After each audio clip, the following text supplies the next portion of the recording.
There is an unnamed island in the depths of Siberia, on the icy banks of the Ob River. It was never accurately depicted on Soviet maps. The only moniker that the few locals who are aware of its past whisper about it is Cannibal Island. One of the harshest trials of the Stalin administration took place on this narrow patch of marshland in May 1933. There, 6,000 individuals were left without food, shelter, tools, or what ought to have been an agricultural enterprise turned into a nightmare of starvation and hopelessness, where the distinction between life and death vanished entirely. The secrets that the snow had seen were hidden when summer came and the grass grew tall. Bonfires where human flesh was cooked like any other meat, mangled bodies, and survivors whose memories of would be buried for decades under the weight of forced silence. This is not a legend in music. It's not folklore from Siberia. Its recorded history has been examined and repressed by a government that would rather ignore its own crimes. It wasn't until the Soviet archives were eventually unlocked 60 years later that this narrative was revealed. From Where Are You Watching? If you're new to the channel, you might want to subscribe. We're looking into one of the most unsettling periods in Soviet history today, an experiment that demonstrated the extent of human brutality when fear, hunger, and abandonment come together. Joseph Stalin issued orders in the winter of 1929 that would alter history forever. The USSR. Agriculture's forced collectivization was not solely a matter of economic policy. It used as a weapon to quell any opposition to the state's complete dominance over agriculture. Property was seized. Particularly targeted were farmers who were seen as kulaks, the wealthiest peasants. However, opposition was strong. Before the government could seize them, peasants in places like Kazakhstan and Ukraine purposefully burned harvests, killed entire herds, and destroyed their tools. In response, Stalin carried out mass executions and deportations to Siberia. In order to escape the violence, about 10 million people moved from the countryside to the cities between 1930 and 1931. In 1930, an urban rationing system was being abandoned. During an annual meeting in Moscow in January 1933, Stalin stated that opposition persisted despite socialism's victory between January 7th and January 12th. It served as an ideological rationale for eradicating internal adversaries. The future leader of the NKVD, Genrich Yagod, had an idea 2 months later. If there was why not combine an overabundance of inmates with a deficiency in agricultural output? It was an easy strategy.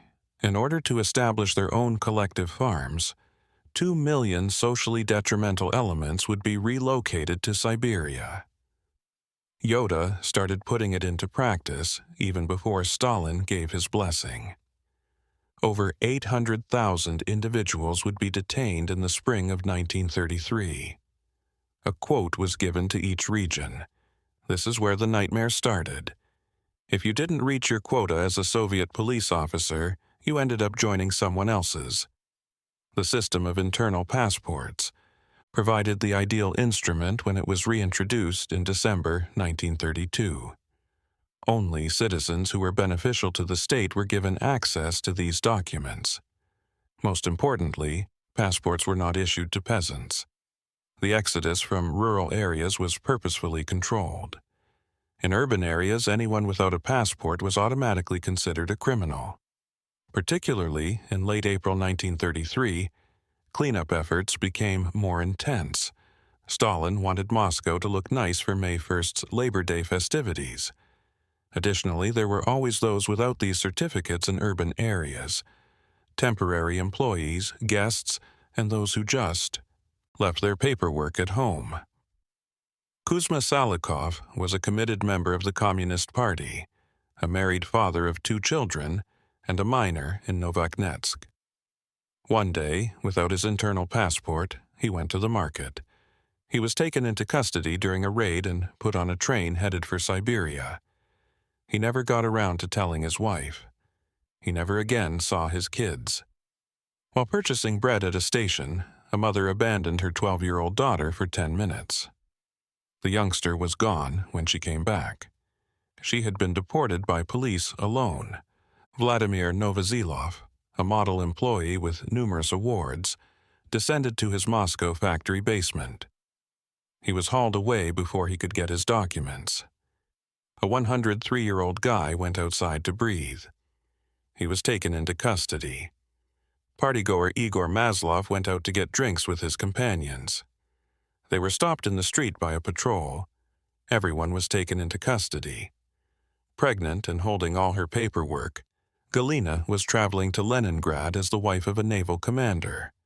Nevertheless, she was deported. In certain operations, officers purposefully seized documents during the arrest. In this manner, there was no evidence of innocence. This is how hundreds of thousands of people vanished in the spring of 1933. There was nowhere to sit in the crammed, subhuman train cars. Common thieves stole documents and beat the vulnerable. Hard bread, unclean water, and limited food were all part of the 10-day expedition. Many people perished. The body was tossed off the speeding train after someone passed away. When the first trains reached Tomsk in April 1933, 25,000 people were abruptly discarded. The figure increased to 90,000 in the weeks that followed. There were no camps established or food reserves in Tomsk. In the period of repression, Yagod's plan had been swiftly put into action, but bureaucracy slowed down the logistics. Local authorities were presented with a horrible predicament. Stalin would either deal with them or deal with the issue. Someone proposed moving everything to the north. 800 kilometers north, close to the settlement of Nazino, there was a river, wooden ships, and a remote island. In May, nearly 5,000 inmates were transported onto 4 barges on the 14th of March, 1933. They would be accompanied by 50 guards. For days, the boats traveled along the partially frozen Ob River. Prisoners were whipped on exposed decks by snowstorms. They just had the light spring clothing they had on when they were caught. They had no blankets. Many people were barefoot. Every day, for the duration of the journey, guards gave each passenger 200 grams of bread. They stopped giving out anything when the bread ran out. The arrival of the barges occurred on May 18, 1933. Of the approximately 5,000 that left, 27 were already deceased. They dumped their corpses into the river. The survivors saw a 3-kilometer-long by 600-meter-wide island with a snow-covered frozen bog, a few stunted trees, no structures, and nothing. There were 27 unburied dead, 4,556 men, and 322 women. They had no idea that they were staring at the location where almost 4,000 of them would perish over the next few weeks. They had no idea that this unnamed stretch of land would eventually be called Cannibal Island. The real terror was only getting started. The earth shifted underfoot as inmates came down from the barges. The ground wasn't solid. It was a mixture of moss, frozen dirt, and standing water. Parts of the island were still covered in snow. Guards yelled commands. They threw people onto the beach. Disaster befell local commander Dmitry Alexandrovich Sepkov. He had received a message in February instructing him to plan a welcome for thousands of people by the end of June. However, another telegram arrived on May 5th. They had already dispatched the first group. There was still ice in the river. There was nothing prepared. Collecting other officials, they all concurred. It was impossible to put these folks in neighboring settlements. Violent criminals were present. They would slaughter the locals and plunder everything. That water-enclosed island, a natural jail, was the answer. It seemed inconsequential that it was an inhospitable marsh. Prisoners were struck with reality when they looked about. Tools had been promised to them, none existed. No rope, no shovels, no axes. Wood could be obtained from trees, but cutting them was impossible. It was getting dark, the temperature fell sharply. They were powerless to help. With blankets, hot meals, and shelter, the guards stayed cozy in their barges, anchored on the other side. They then used binoculars to study the island. They also had explicit directives. Shoot anyone attempting to cross the river without warning. That first night, hopelessness crept in. Some individuals used dry twigs to start little fires. The cold was unrelenting as hundreds of people swarmed around and fought for position. There was snow, once more. Many people tried to sleep by lying on the frozen ground. Others wandered around in a daze. A terrible scene often occurred near the fires. Clothing caught fire when someone slept too close to flames. Some were able to roll in the snow and save themselves. Witnesses were compelled to observe, helpless to assist, while others were not as fortunate. On May 19th, guards crossed the river to count as the sun rose. 295 bodies were discovered. Death from weariness, burns, or hypothermia. They left the dead where they had fallen. There were none. Equipment for burying them. Guards returned with flour on the third day. However, they did not give out bread. They wanted to avoid the hassle of baking. 200 grams of uncooked flour were given to each individual. It was not as much food as inmates in Cambodia's killing fields or awits. Most were unsure of what to do. Some tried choking on it by eating it dry. Some combined it with river water. However, the water was tainted. Dysentery blew up. The landscape changed in a matter of days. On the ground, people crawled. Large areas were coated in excrement. The odor. The island was overrun by decay and illness. By May 22nd, the fourth day, hunger had turned into an unavoidable misery. People experimented with consuming leaves, grass, roots, and tree bark. Some gnawed on the leather of their own footwear. Some consumed dirt. Nothing supplied nourishment. The inmates then came together for the first time. They rebelled after organizing, shouting in unison. Thousands of voices demanded food, tools, and decent treatment. Concerned about losing command, the guards set sail for the island. However, they had a plan. Distribution was announced. Would return, but not to people. Inmates ought to form brigades of 150 individuals. The entire bloom would be given to the leader selected by each brigade. It was an intentional tactic of division and conquest. And it was successful. A small percentage of actual criminals, including robbers, murderers, and sociopaths, were deported. They recognized the chance right away. They claimed to be brigade commanders. They were powerful, aggressive, and menacing. The flour was given to the guards, who then left. The sole authority over the food was given to the worst components. They organized into gangs, stole the most, and severely abused anyone who objected. The island was split between the weak who perished and the powerful who ate. A few gangs started targeting individuals who had gold teeth. They used stones to break jaws, extracted gold, and attacked at night, beating victims to death. There was a reason behind that gold. Teeth were exchanged by guards for more bread, cigarettes, and salt. The human body was now used as money. Additionally, guards came up with their own plans. In their barges, they drank for days. The vodka was flowing. Some others used human lives as target practice by climbing onto the deck and shooting inmates at random. On shore, they select a candidate. Take aim and fire. They would laugh and try again if they failed. It was amusement. One guard had a nasty hobby. Inmates were made to row boats across the river, and those who couldn't row well were thrown into the water. because to the extreme cold in the OB River, people succumbed to hypothermia within minutes. They battled and sank, and he watched. He would then get another prisoner, and do it again.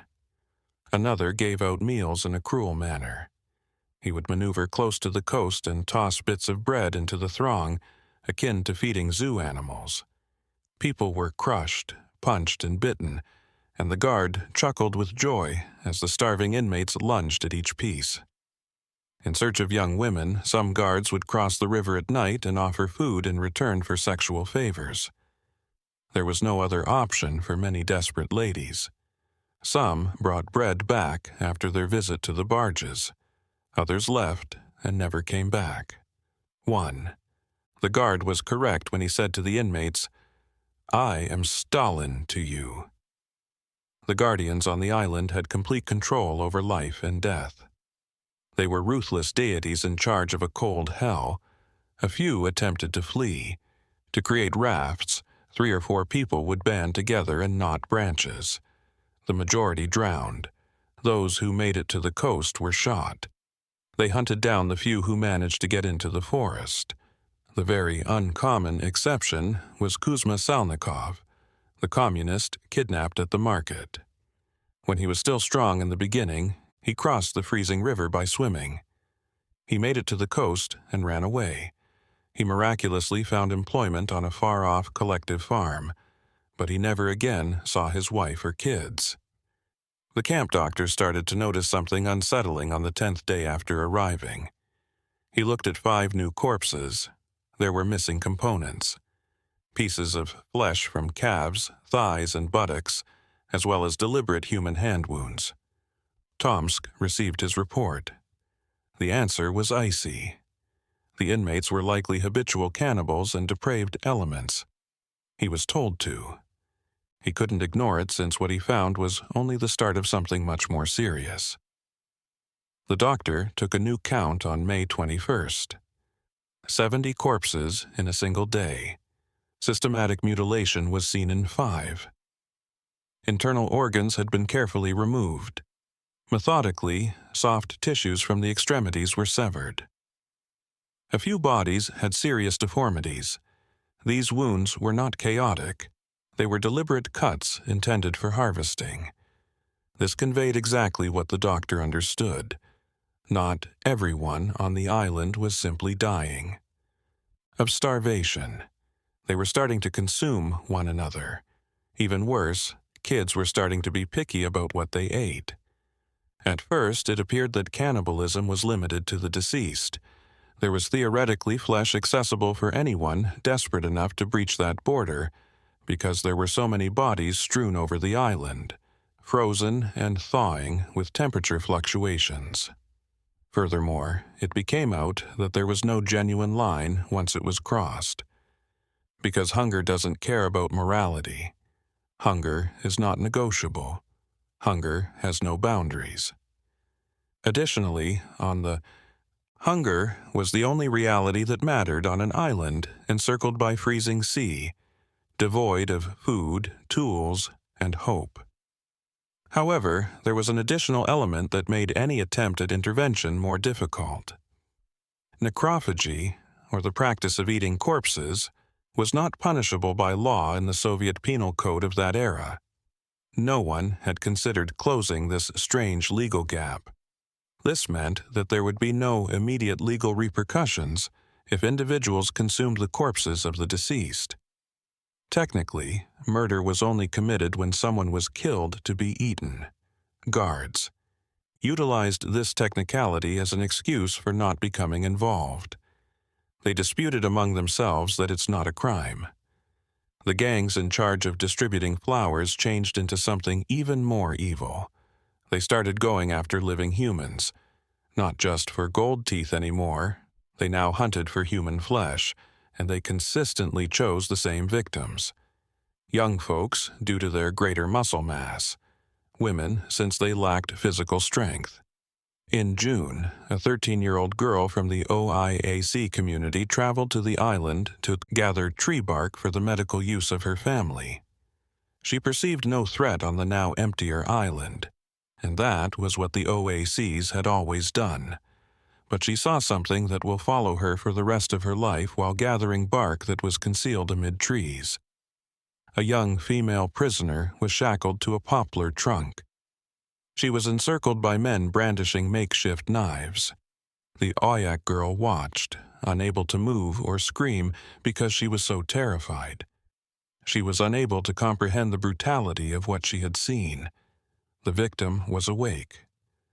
During the whole assault, and while she was still alive, the attackers devoured portions of her body.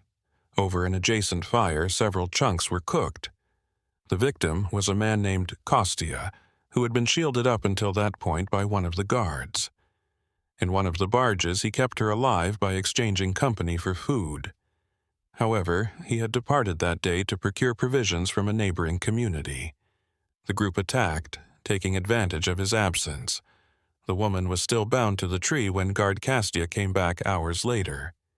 Still, although her heart was still beating and she was technically alive, she had lost so much blood that she was as pale as snow. Though it was too late, he made a valiant attempt to save her. A few minutes later, she passed away in his arms. In a different area of the island, rags containing human flesh started to sprout between tree branches. Game meat is hung to air dry in a similar manner. Body parts were handled much like any other food. When the sun appeared, they were cut into strips and allowed to cure. Some inmates who were traveling in tiny boats close to the island claimed to be able to see well. Human arms, thighs, and torsos are handled with the same carelessness as meat from elk or deer. Eventually, guards apprehended and formally questioned one of the cannibals. His remarks were preserved for decades in the NKVD basement and were documented in Soviet archives. Reading them reveals a profoundly unsettling aspect of the human mind under tremendous strain. In an account that sounded like a recipe for cooking, such as making shashlik, he stated without seeming to feel any emotion that it was very simple. We would cut the meat and make skewers out of willow branches. Cut them into pieces, skewer them, and roast them over a fire. He was asked if he felt regret by the interrogator. He tried to maintain some semblance of moral humanity by responding with twisted reasoning if he realized he had killed people. He tried to defend the unjustifiable by saying, "I chose those who were almost dead." People who would obviously be gone in a day or two. It was evident in their eyes. They had already left. They found it quicker and easier that way, saving them from suffering for another 2 or 3 days, waiting for death to arrive gradually. Although the reasoning was illogical, it made perfect sense to him. Another cannibal who was questioned openly disclosed his preferences. He said unequivocally, "I only ate livers and hearts, never other parts. The heart and liver are better nourished." Like someone selecting prime cuts at a butcher shop, he made moral distinctions where none existed, as though he was less monstrous than those who consumed anything, because he only selected specific pieces. The physicians lived in continual fear after being assigned to the island. On land, they slept in little tents, but they dared not leave after dark. After sunset, the island was ruled by cannibal gangs. Professionals with some official authority could also be targets. The local commander who had selected the island, Chepov, stayed in the area but declined to take direct action. The doctor claimed that orders were clear when he pleaded for action. Keep inmates apart. Guards were authorized to shoot anyone attempting to flee, but they were not told to uphold internal order. It was his official stance to let them work it out among themselves. When later asked why they refrained from stopping blatant cannibalism, some guards provided an explanation that shed light on the mindset of the era. They claimed that by shooting fugitives, they were getting rid of cannibals. A cow, as used in Soviet criminal slang, was a gullible newcomer who was invited to join an escape attempt by an experienced criminal. Usually the newcomer would be. Unaware that he was merely transportable food for the trip, He was flattered by the attention. The criminal would kill and consume the cow after keeping him alive during the escape until the food ran out. Guards justified their indiscriminate shooting by claiming that it was a common enough practice in the underworld to have its own name.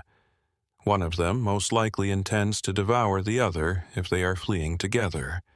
Therefore, by killing them, we are avoiding cannibalism.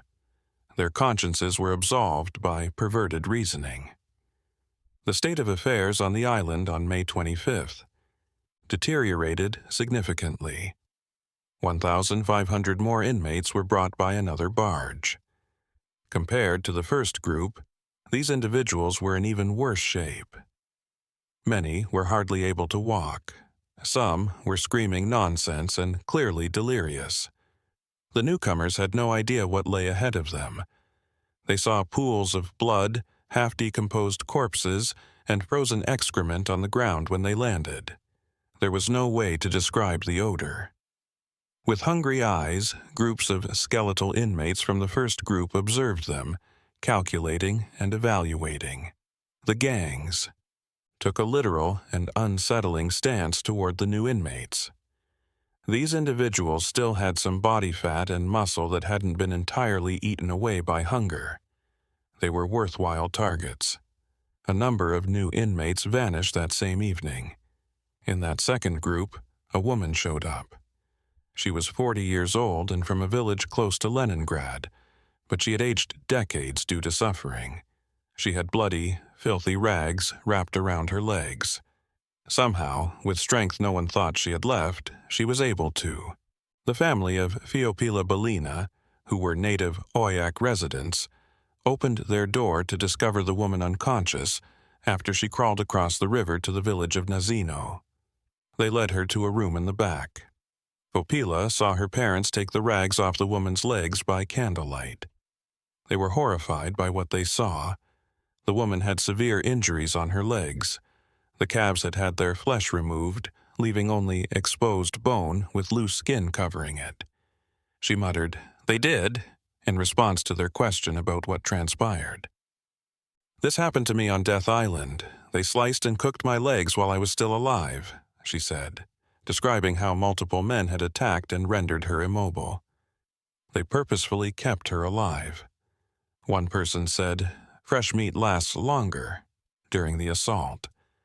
They intended to come back for more, but she was able to escape and crawl to shore. "If we kill you, it'll spoil quickly. Better keep you alive and take pieces as we need." 3 men between the ages of 20 and 30 were eventually taken into custody by guards on May 29th. They were caught red-handed, not just eating human flesh, but actually killing someone for that reason. It was the first murder case that was formally recorded, and cannibalism came next. 3 more cannibals were taken into custody on May 31st, 2 days later. Over the course of the ensuing weeks, roughly 50 people were apprehended and charged with organizing what official records referred to as cannibal brigades. However, everyone was aware that these were the most blatant. When notifying superiors of these arrests, guards, officers said something revealing. The captured were referred to as habitual cannibals. It was obvious what was implied. Before coming to the island, these people were already cannibals. It was a convenient but ridiculous explanation. It made it possible to place the blame on the inmates rather than acknowledge that the system was to blame for the atrocity. Local OIAC residents in the North Shore village of Nadino started to experience real fear. From their houses, they had a view of the island. They saw fires on the other side of the water at night. They heard, when the wind was blowing in the right direction, screams could be heard across the river. And sometimes, when the wind was particularly strong, a distinct smell burning meat came to shore. It wasn't fish meat, though. Game meat wasn't it. The scent had changed, becoming sweeter and more nauseous. Meat was reported to be hanging among trees by some Ostakaks who were passing by. Tepov eventually returned to Tomsk in late May to meet with Velov. the Alexandrovsky district secretary of the Communist Party. The situation was too much for him to ignore. He created a comprehensive report: mass killings, widespread cannibalism, and complete chaos. The district committee issued an urgent evacuation order. Less than 2,200 of the nearly 7,000 people who had been sent to the island since mid-May were still alive. Over 4,500 people had perished. In mid-June 1933, precisely 1 month after the first barges arrived, 30 days that saw the total collapse of human civilization, the island was abandoned. Rumors started to spread through the rural areas along the Ob River in July 1933. Stories told in whispers by peasants about an island where inmates had devoured one another, where screams could be heard across the water for weeks, but they were only rumors, and where the Soviet government had left thousands to perish. Nobody had evidence. Nobody was brave enough to look into it. Vasily Velichko was a Communist Party instructor who oversaw collective farms in the area. In his 30s, he was devoted to the party and had a sincere belief in socialist principles, and he was greatly troubled by these rumors when he heard them. Velichko was given formal directives in July to examine a different collective farm in the region and submit a report on worker morale, productivity, and adherence to party rules. It was standard bureaucratic work, but the rumors about Nutsino kept coming to mind. Then he made a choice that was both brave and perilous. He chose to conduct his own investigation without notifying his superiors or obtaining formal authorization. He traveled to the Nazino area after veering off his intended path. It was a dangerous choice that might have cost him his job, or worse. He could easily be arrested if unauthorized investigations into potential state failures are conducted. However, Velichko believed he had to see for himself and learn the truth. The trip to the island was challenging. Only by boat or the treacherous trails through Tiger could one reach the isolated area. However, Vichko didn't show up until August, 2 months after the evacuation, and his worst fears were validated by what he discovered. The Siberian summer was well underway from afar. The island appeared nearly lovely. Under the August sun, tall grass grew lush and green everywhere. The landscape was dotted with wild flowers. The trees gently swayed in the wind. It appeared serene, almost dreamlike. However, the grass revealed its terrible secrets as soon as Velichko set foot on that ground and started to walk across the island. The tall vegetation that had grown over them obscured the decomposing corpses that were strewn all over. Some had been partially interred, most likely by survivors who still had some dignity. However, the majority had just been. Many of them were clearly mutilated, and they were left where they fell. Missing limbs, exposed rib cages, open torsos, fractured skulls, possibly for access to the brain, cut-marked bones, and occasionally tooth marks. It looked like a battlefield from the Middle Ages. Velichko began interviewing witnesses after painstakingly recording everything, counting bodies, examining wounds, and taking thorough notes. The first were the local OIAC residents. They were reluctant to speak at first, but they exchanged words. They related tales of the local children who had witnessed terrible things, the woman who arrived with severe leg injuries, the bodies floating downstream, the nightly screams, and the smell of burning meat. The horror was compounded by each testimony.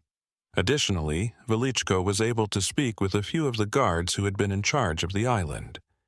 The majority justified their actions by being defensive.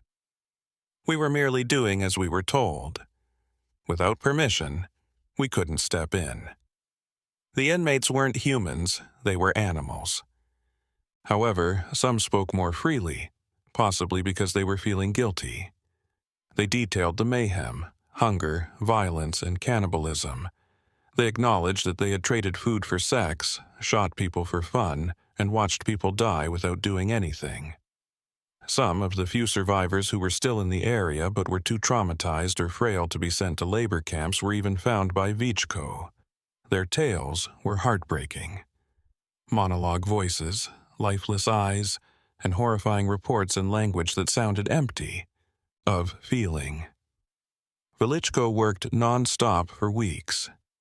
Testimonies were gathered, accounts were cross-checked to confirm facts, and official documents regarding the number of people sent and those who survived were examined. He gradually and painstakingly created a comprehensive picture of what had transpired.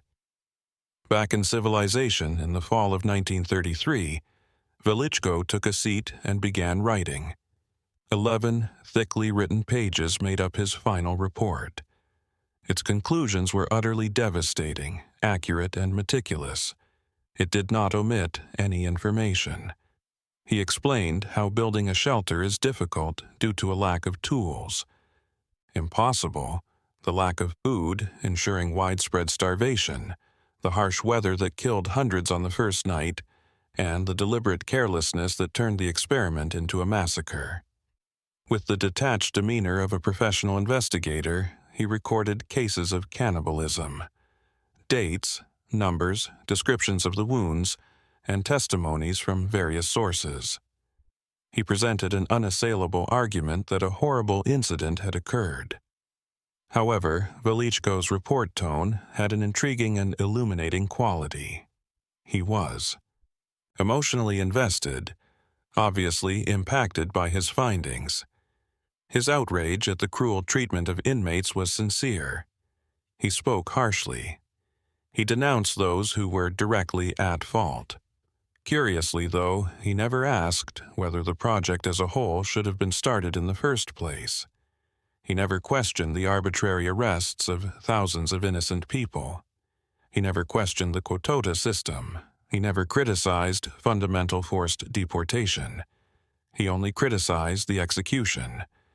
In the same way, someone criticizes a poorly implemented plan, not the underlying concept.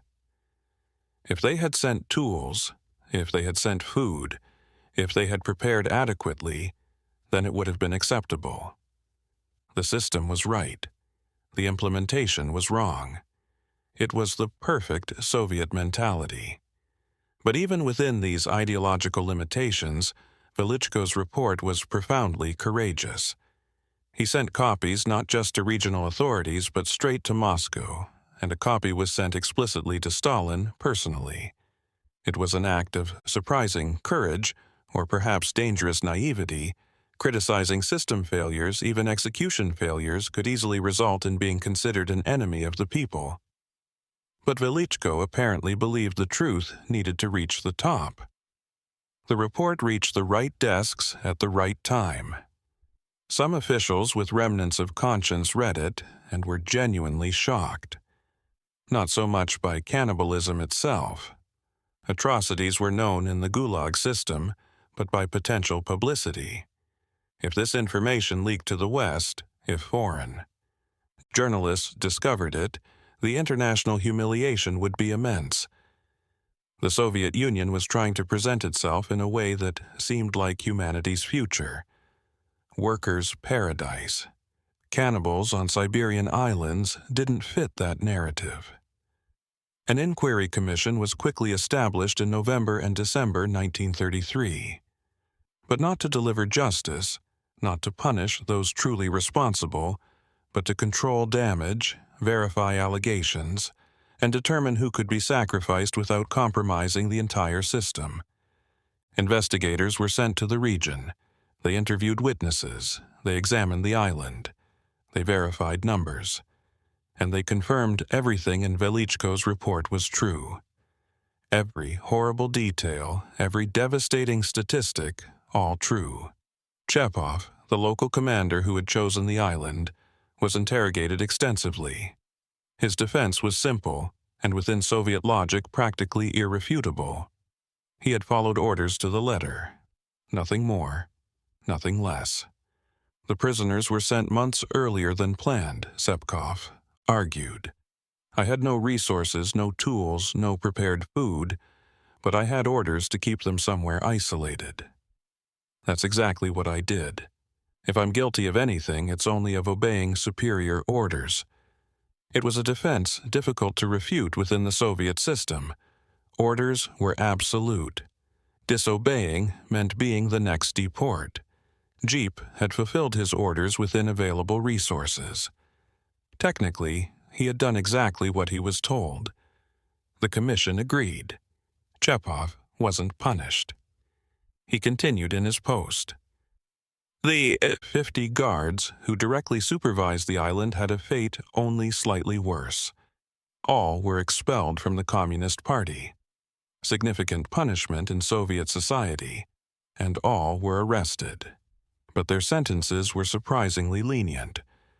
12 months in regular prisons, not in forced labor camps. Most were released before the end of 1934.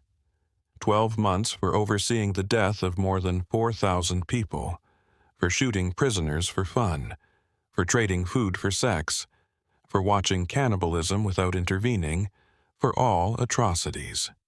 Committed. 12 months. Meanwhile, about 50 prisoners were executed. Those accused of forming cannibal brigades were quickly tried in courts that already had the verdict decided. All found guilty, all sentenced to death, shot. They were convenient scapegoats. Yagod's resettlement program was officially canceled. Orders were sent to cease mass deportations to Siberian agricultural settlements. Instead, focus returned to traditional Gulag forced labor camps. At least in camps, there was some infrastructure, barracks, tools, food. It was a brutal system, but it was a system. As for Cannibal Island survivors, their fate varied drastically. The commission evaluated each one. Only about 300 were considered healthy enough, strong enough, mentally stable enough to continue in the Gulag system. These 300 were distributed to various labor camps across Siberia. The remaining approximately 1,900 survivors were considered too weak or traumatized for heavy forced labor. They were sent to small settlements along the Nazina River, smaller villages upstream where perhaps they could recover. But even this rescue was deadly.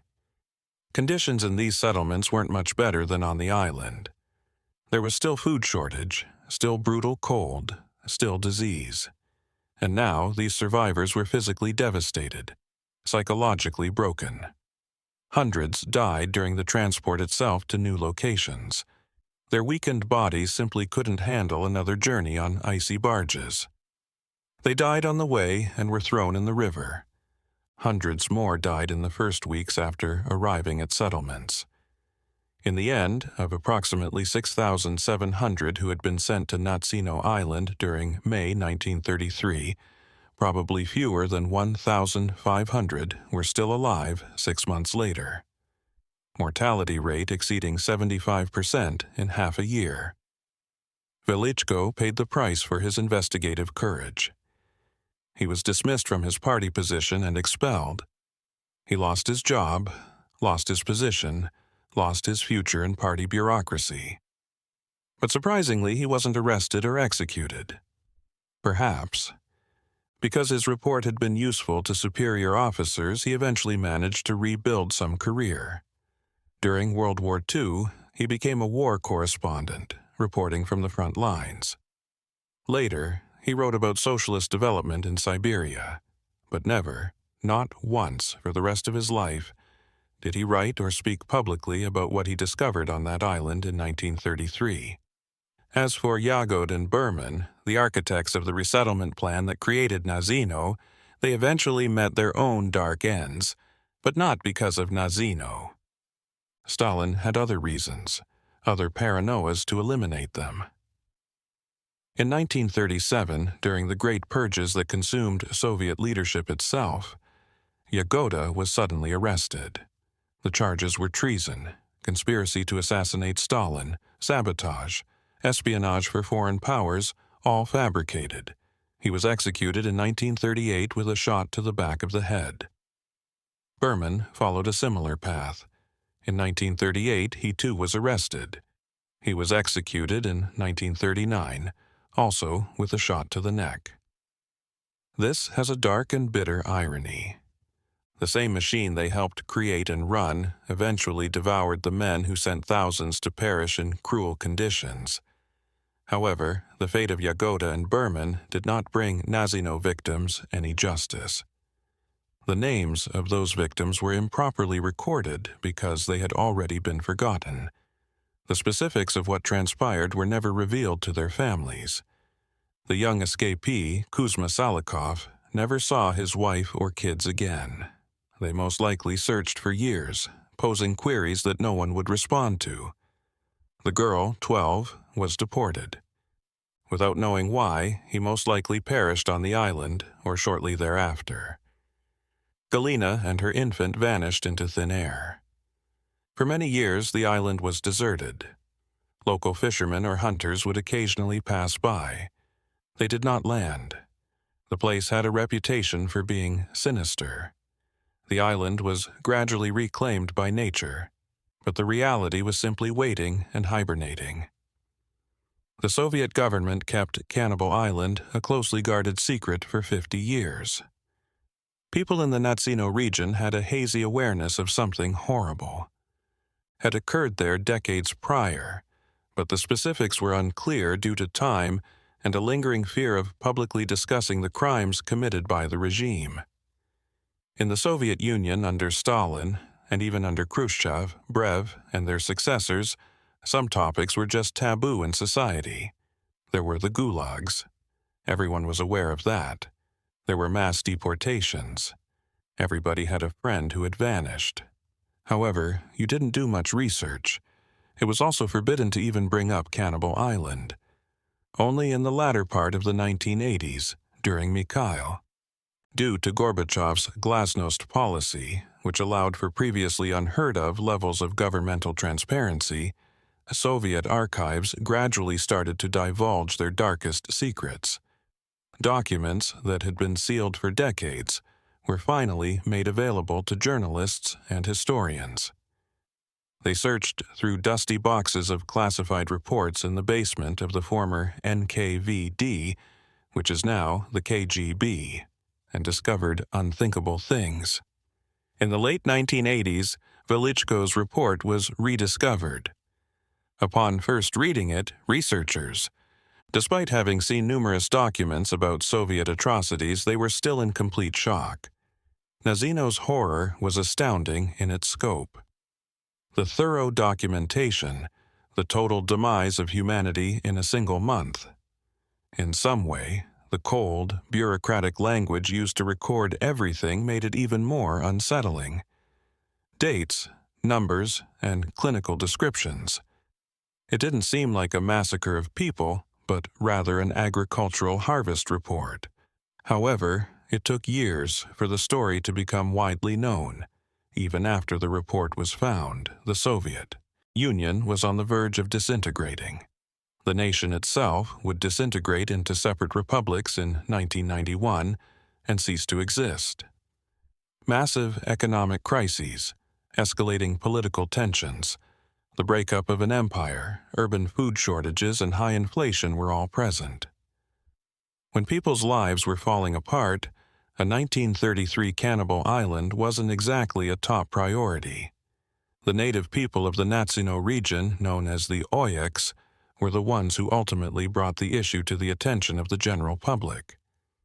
Within. The elder generations continued to recall the Nutsino village and its environs. Many of them, who were now 70 or 80 years old, were still alive. As children or teenagers, they had witnessed the arrival of the barges. For weeks they heard screams coming from across the river. Bodies were discovered floating in the water. For the first time in their lives, they were able to speak freely without worrying about being arrested because their families had provided sanctuary to fugitives. Exactly 60 years after the events, in June 1993, a group of local residents planned a ceremony. It wasn't something official that comes from the government. Moscow had not approved of it. It was a neighborhood project. It was decided by common people that it was time to recognize what had transpired on that land. In tiny fishing boats, they traveled across the river to the island. They brought a basic wooden cross that they had constructed themselves. Despite being simple, just two pieces of wood nailed together the old-fashioned way, it had deep significance. They carved a thoughtfully selected inscription on the cross to the, "In the years of impiety, innocent people died." It was a phrase that conveyed a lot of information without being overt. Years of impiety was a tactic used to allude to Stalin's rule without using the exact words. The realization that these individuals weren't criminals was known as innocent dead. In 1993, there were still a few island survivors. Individuals who were 20 in 1933 were now 80. For 6 whole decades, they had carried these secrets, these painful memories, and they could now, at last, give a public testimony. Some returned to the area for the first time since the evacuation 60 years ago. It was a very challenging journey, both physically and emotionally. Many were frail due to illness and aging. However, they had a strong desire to visit the island again in remembrance of those who had perished. When they returned to the island, a few of these individuals started crying.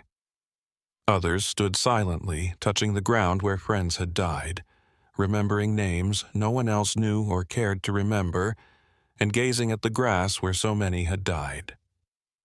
Still residing in the area was Theophila Belina, a 13-year-old Ostyak girl who had witnessed the atrocities. Even though she was older than 70, the memories were still very clear. She took part in the ceremony of cross-placement. She experienced a profound sense of emotional catharsis and validation. Lastly, there was official permission, or at the very least, social permission to remember to discuss the severely injured woman whose family had provided shelter, to openly acknowledge that the nightmare had actually occurred, not distorted memory exaggeration or a traumatized child's imagination. It was a small, private ceremony. Only a few dozen people showed up, some of them survivors with trauma and time etched on their faces. There were many locals who had grown up hearing rumors about the island. An Orthodox priest who offered prayers for the deceased and blessed the cross. There were no television cameras turning everything into a show, and there were no politicians making meaningless speeches. There was no attempt to use the tragedy for political advantage. It was a private instance of group, shared memory, silent acknowledgement, and mourning. However, the cross placement marked the start of something more significant. The first public release of Velichko's report came in 1994, a year after the island ceremony. Long excerpts were published in Russian newspapers. The outside world learned the whole truth for the first time when in-depth analyses were published in historical journals. The urban legend of Cannibal Island was not created by adversaries of the Soviet Union. It wasn't hyperbolic anti-Semitic propaganda, created during the Cold War by the West. One of the Communist Party's own devoted investigators had painstakingly documented the history. Unquestionably, it was an official archive with names, dates, and numbers. Television documentaries were created. Scholarly historians contributed pieces to specialized publications. Investigative reporters rushed to interview the remaining survivors before their voices were permanently silenced. And gradually, the narrative started to appear in Russian and other languages. Public awareness. The response was revealingly complex and mixed. A few Russians were truly appalled, facing yet another troubling period of their country's history that had been kept secret for a very long time. They held silent protests, lit candles during vigils, and called for the government to formally recognize the victims. Some were emotionally detached. One more seemed to be merely statistical confirmation of the numerous Stalinist atrocities that were already known, including Holodomor, Great Purges, kin, and decades of gulags. Already new, and some actively denied or minimized, which was startling and unsettling. They claimed that Russia's adversaries had inflated the figures, that the victims were most likely criminals deserving of punishment, and that the propaganda was from the West and had infiltrated the archives. Denial is a potent psychotropic substance. The Nazino story sparked brief but intense interest in the international community. It appeared almost fictional because it was so extreme and horrifying from a cinematic standpoint. Cannibals sequestered. Siberia Island. Rather than documenting actual history, it appeared to be a script for a horror film. However, the documentation was reliable and unquestionable. There were several testimonies that were in agreement with one another. State seals were used to authenticate the official archives. Even photos of the island from the 1933 investigation were included. It was impossible to honestly deny that it had occurred. Nazino residents have been traveling to the island and leaving flowers at the memorial in early June every year since 1993. It's a quiet and profound ritual of movement. A few people, usually descendants of the Okas who witnessed the events or family members of survivors, cross the river in respectful silence, place simple flowers at the base of the wooden cross, perhaps pray in accordance with their beliefs, or simply stand in silence, remembering those the world would prefer to forget.